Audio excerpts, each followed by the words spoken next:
How to fix Samsung Note 9। Screen flickering problem. नमस्कार दोस्तों, स्वागत है आप सभी का तिकराज यूट्यूब चैनल पर। तो दोस्तों, अगर आपकी डिवाइस जो है फ्लिकर कर रहा है, ठीक है, आपकी डिवाइस के जो स्क्रीन है फ्लिकरिंग का इशू यहाँ पे फेस कर रहा है, तो कैसे आप इस प्रॉब्लम को सॉल्व कर सकते हैं, आज के इस वीडियो पर मैं आपको इसी के रिगार्डिंग पर सॉल्यूशन बताने वाला हूँ।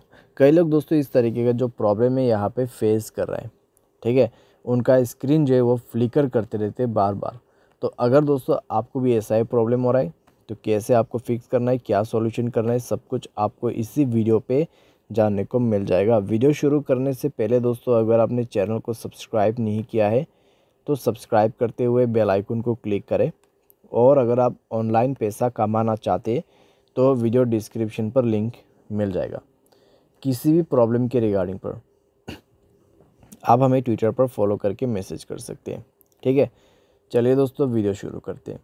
तो दोस्तों, ये जो स्क्रीन फ्लिकरिंग का इशू है, आप इसको जो है सबसे पहले रिबूट करके ट्राई कीजिए, ठीक है, या फिर आप अपने फ़ोन को बूट कर सकते हैं सेफ़ मोड पे, ठीक है, सेफ़ मोड पे बूट कर सकते हैं, या फिर आप स्क्रीन को अपने मोबाइल को रिस्टार्ट करके देख सकते हैं। रिस्टार्ट से अगर काम बन जाता है, ठीक है, अगर उसके बाद भी प्रॉब्लम आ रहा है तो दोस्तों चार्जर या फिर हेडफोन प्लग किया हुआ है तो उनको रिमूव कर दीजिए अपने मोबाइल से, ठीक है।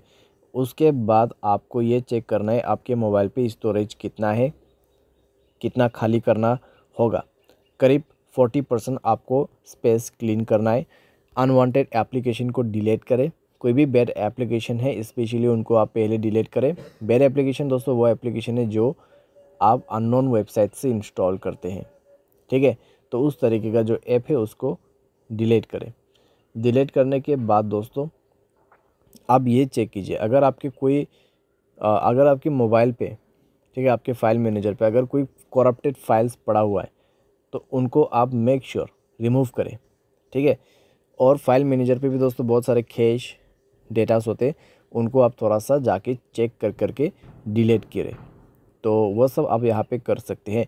सारे साथ दोस्तों आपका जो ऑटो ब्राइटनेस है उसको आप बंद कर दीजिए, ठीक है, एडेप्टिव ब्राइटनेस उसको बंद कर दीजिए। उसके बाद दोस्तों सारे सॉल्यूशन करने के बाद मोबाइल को रिस्टार्ट करते हुए चेक करके देखें, आपका प्रॉब्लम लगभग सॉल्व हो जाएगा। अगर प्रॉब्लम सॉल्व हो जाता है, ठीक है, अगर अभी भी प्रॉब्लम सॉल्व नहीं हो रहा है तो जाइए दोस्तों अपने मोबाइल के सेटिंग पर स्क्रॉल डाउन करते हुए सॉफ्टवेयर अपडेट में जाए, सॉफ्टवेयर को अपडेट करके देखिए। सॉफ्टवेयर अपडेट करने के बाद दोस्तों यहाँ पे अगर सॉफ्टवेयर के रिलेटेड कोई भी इशू है, कोई भी प्रॉब्लम है तो कॉन्फर्म फिक्स्ड हो जाएगा। लेकिन मान लीजिए सॉफ्टवेयर अपडेट करने के बाद भी नहीं हो रहा है तो जनरल मैनेजमेंट पे जाए और रीसेट में क्लिक करके फैक्ट्री डेटा रीसेट ज़रूर कर दीजिएगा। फैक्ट्री डेटा रीसेट करने के बाद दोस्तों 100% आपका प्रॉब्लम फिक्स हो जाएगा, ठीक है, यहाँ पे फिक्स हो जाएगा। लेकिन दोस्तों मान लीजिए फैक्ट्री डेटा रीसेट करने के बाद भी नहीं हो रहा है तो हार्डवेयर फेलियर यहाँ पे हो चुका है, मदरबोर्ड इशू हो सकते हैं, या फिर हार्डवेयर के रिलेटेड कोई भी प्रॉब्लम हो सकती है, या फिर कोई शॉर्ट सर्किट हुआ होगा आपकी डिवाइस में जिसके वजह से आपके डिस्प्ले में प्रॉब्लम हुआ है और आपका स्क्रीन फ्लिकर कर रहा है, ठीक है। तो आपको सिंपली टेक्नीशियन या फिर किसी भी सर्विस सेंटर पे जाके वो प्रॉब्लम सॉल्व करवाना है। तो इस तरीके से दोस्तों आपका जो स्क्रीन फ्लिकरिंग प्रॉब्लम है आप इसको फिक्स कर सकते हैं। जितना भी पॉसिबल सॉल्यूशन था मैंने आपको इस वीडियो पे देने की कोशिश की है, आप फॉलो अप कर सकते हैं। उम्मीद करते हैं आपको ये वीडियो पसंद आया होगा। Thanks for watching.